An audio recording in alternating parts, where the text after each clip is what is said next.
there, my name is Hido, and welcome to the Pantheon, where it's Spooktober. Ooh, ghouls and ghosts, an orange hat, Anyway, let's move past that, shall we? While we have a look at this brand new commander. And what a commander he is, and it's quite terrifying from Innistrad. It's a human male. It's Jerren, corrupted bishop. Okay, bishops are actually quite scary, especially in chess. And then 3 mana, 2/3 human cleric. Whenever it enters the battlefield or another non-token human you control dies, you lose 1 life and create a 1/1 white human creature token. So a nice little aristocrats package there. If you're playing a human tribal deck, get a bunch of tokens, you lose some life, yes, but not that bad. Pay 2, target human you control gains lifelink until end of turn. So we've got a nice big human, swing in there, get a bunch of life back. But the piece de resistance. At the beginning of your end step, if you have exactly 30 in life, you may pay 6 mana. If you do, transform Jerren. Okay, interesting. What does he transform into? Ormendahl. It used to be a land that was a bishop place, a church. But now he's just a demon. He's corrupted. He's a legendary creature, demon, flying, trample, and lifelink in a 6/6. Sacrifice another creature, draw a card. While that is excellent, not exactly the sort of biggest payoff for paying 6 mana and getting to 13 life, but it's cool, isn't it? You know, beating people to death with this and, you know, sacrificing all those humans you've made with this. Ooh, it's going to be really, really quite cool. It's a cool direction to take a mono black deck in. So I'm going to be trying to suggest ways to, you know, use both halves of this card. We want to go human tribal, but then also take advantage and, you know, get yourself down to 13 life. It's a cool commander. I think it's really quite fun. So without further ado, well, hold on. Subscribe to my channel. Do that first, and then we'll go on to the top 5. I'm going to make a video for that like this for every legendary creature. So come and join me on my journey into misery. Wait, no. Anyway, at number 5, what do we have? Well, we've got Icon of Ancestry, and this is all human tribal based cards. 3 mana for an Icon of Ancestry artifact. When it enters, choose a creature type. Creatures you control the chosen type get swans. That includes all the human tokens we're going to make from playing and sacrificing our humans. Pay 3, tap, look at the top 3 cards of your library, reveal a creature card of the chosen type from among them, put it into your hand, the rest on the bottom of the library in a random order. Very, very good. Digs through the deck, you know, it's card draw and it's buffing all of your creatures. Really nice, and it's something that you definitely want in the deck. Then here's a great card from the original block of Innistrad, Skurzdag Flayer. He's just ripping skin off people. Lovely. 2 mana for a 1/1 human cleric, so, you know, when it dies, we're going to be getting a 1/1. And pay 4, tap, sacrifice human, destroy target creature. A great way of controlling the battlefield. And it's a way to get our humans into the graveyard, sacrificing them so we can maybe bring them back. And this, you know, it's overpriced, don't get me wrong, but it fits really well in the deck. Then we've got Door of Destinies. We're casting a lot of humans. Well, let's take advantage of it and make them massive. 4 mana for an artifact. When it enters the battlefield, choose a creature type. I am a human. Whenever you cast a spell of the chosen type, put a charge counter on Door of Destinies. I know I just said I was a human, but also choose humans. The creatures you control the chosen type get +1/+1 for each charge counter on Door of Destinies. And that progresses on and on. So every time you cast something, you get more counters. Yes, if everything gets board wiped. Well, for one, if they're humans that are non-token, we'll refill our board with 1/1 tokens from Jerren's ability. But they're also going to be massive thanks to this. Then Crippling Fear. It's what I feel every day when I step outside. 4 mana for a sorcery. Choose a creature type. Creatures that aren't the chosen type get -3/-3 until end of turn. Bit of a soft board wipe, but you're going to hit a lot of things with this. You know, the token decks, a lot of commanders are actually quite small when you look at them. Look at them from far away, then you get close and they're massive. It's perspective, isn't it? But Crippling Fear will deal with a lot of threats and keep our board state alive. And also, if we flipped into Ormendahl, the -3/-3 will not kill him. Then, speaking of, you know, killing all of our humans and bringing them back, Haunting Voyage is a brilliant way of doing it. 6 mana for a sorcery. Choose a creature type. Return up to 2 creature cards of that type from your graveyard to the battlefield.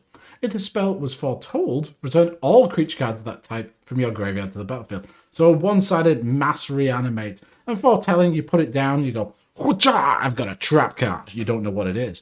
For 2 mana, put it into exile and you can cast it for the foretell cost, which here, it is 7 mana, which is weighty, but 7 mana to reanimate all of your humans, not bad at all. And sometimes you might want to put your own commander into the graveyard because you're going to cast one of these spells. And then someone negates it and you've thrown the game.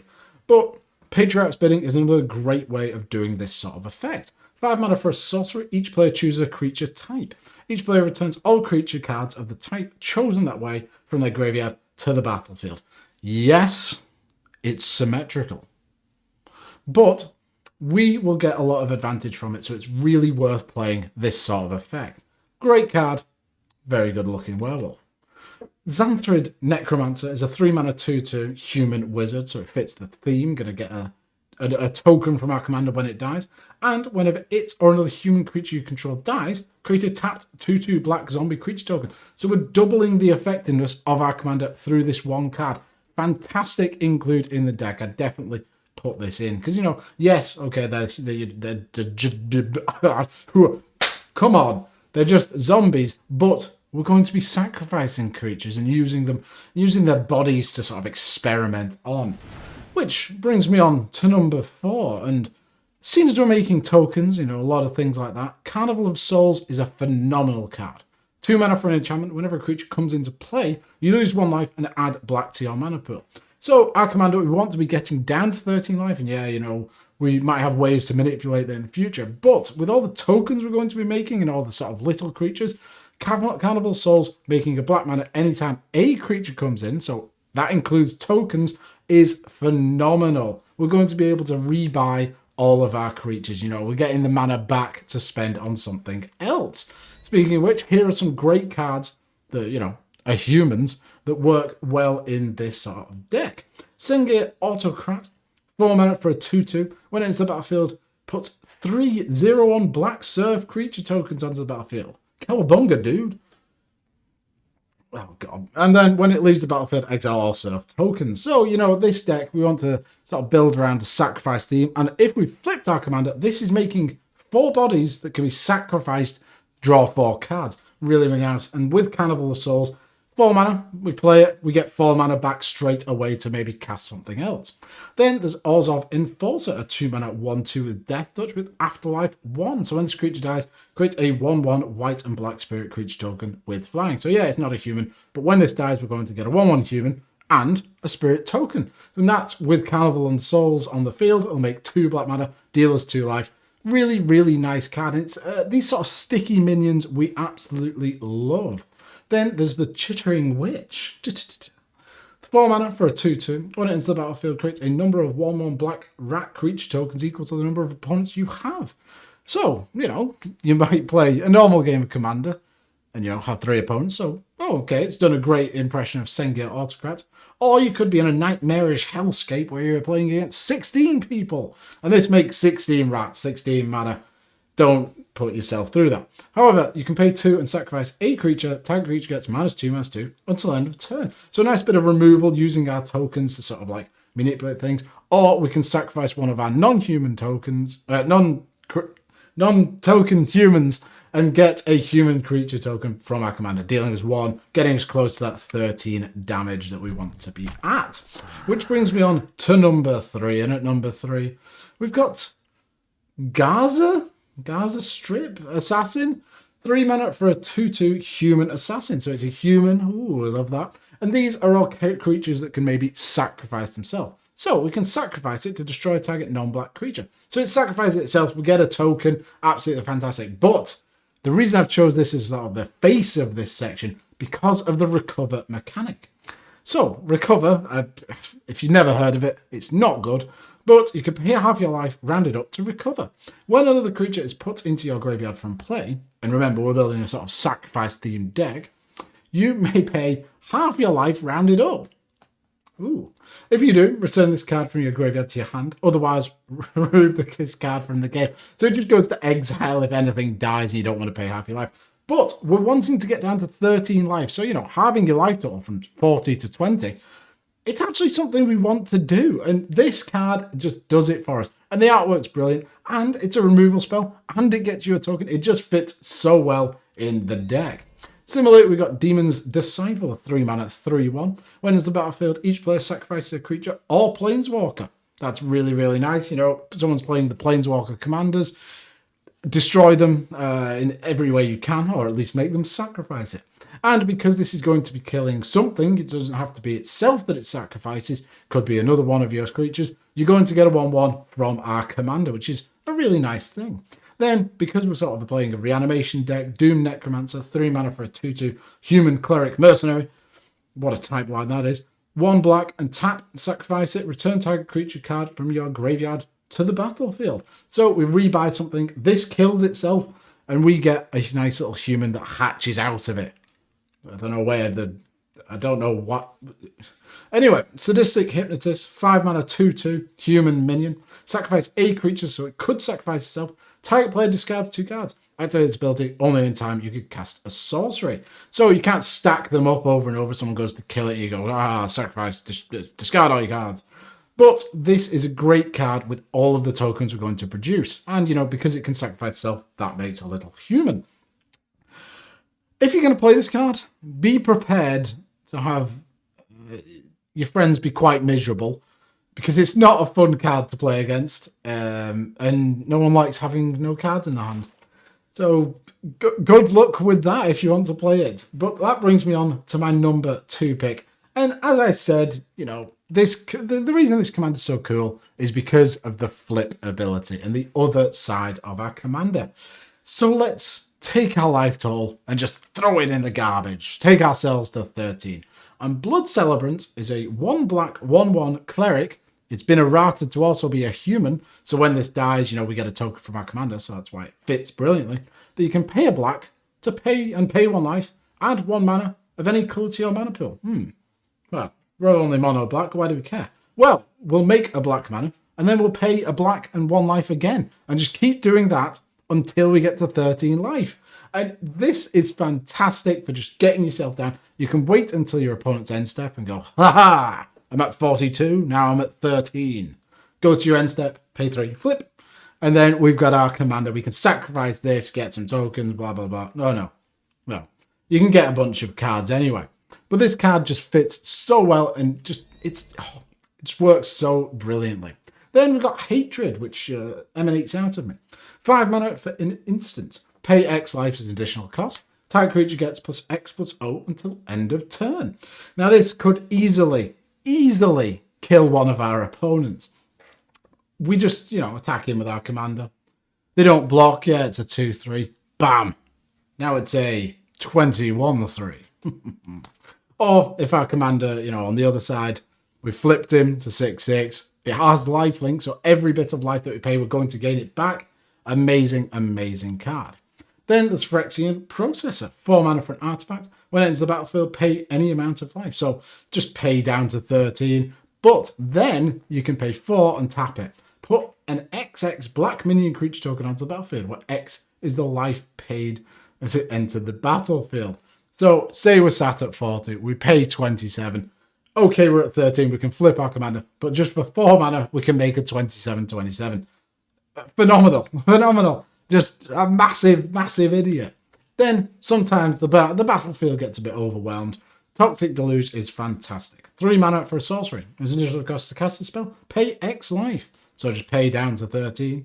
All creatures get -X until end of turn. And the really cool thing about Jerren is if we have a bunch of creatures on the field, we can use this and we get to have a bunch of creatures stick around, because every one of our non-token humans that die is going to make a little token human. So even though we've board wiped, we get to keep our board state afterwards. Or, we've lost a couple of key creatures, but we're going to be there attacking in with some little human things. Then, with Kuro Pitlord. Not great at 9 mana for a 9/9 Demon Spirit. And at the beginning of your upkeep, you can sacrifice it unless you pay quad black But you can pay 1 life, target creature gets -1/-1 until end of turn. So a lot of the time, what you can do, you just get to 9 mana, quite easy in mono black, lots of black ramp. We can land this, and then it acts as a one-sided board wipe. Because you can just pay 20 life, okay, all your creatures are now dead. And then, okay, we'll just sacrifice him, we'll keep, who really cares? We're the only people that have a board state. Then, this card I found, sadly this has not been errata to be a human, it is just a summon minion. Minion of the Waste. 6 mana for a star with trample. When you play Minion of the Waste, pay any amount of life. It has parameters each equal to that amount. So if you've brought your life total crashing down with this, you're going to have a massive trampling threat, which is really, really quite cool. Then there's Pain's Reward. 3 mana for a sorcery. You bid any amount of life. In turn order, each player may top the bid. The bidding ends if the high bid stands. The high bidder loses life equal to the high bid and draws 4 cards. So, you know, if we're a mad lad, wacky as it is, we can pay a bunch of life, bring our life total crashing down, and then we get to draw 4 cards. Or, if our opponent decides, you know what, I'm going to pay 38 life. You go, okay, cool, you get 4 cards, I'll attack you with a 2/2. Sorry, John, you're dead. So this is just a great card all around. Which brings me on to number 1. And we've manipulated our life total down. The issue with that is, well, what if you go past 13? Suddenly you can't transform your commander and you're on the verge of death. You really need to be able to bounce your life total back up. You know, gaining life is just as important in a deck like this as losing it. So, Whip of Erebos is a phenomenal way to gain life. 4 mana, legendary attack, and legendary enchantment and artifact. My mind falls into mush. Creatures control have lifelink, so all of our little idiots are going to be swinging and gaining us life. And there's also the added ability of pay for tap, return target creature card from your graveyard to the battlefield. It gains haste, exile at the beginning of next end step. If you would leave the battlefield, exile it instead of putting it anywhere else. Activate only as a sorcery, so we can rebuy one of our key creatures.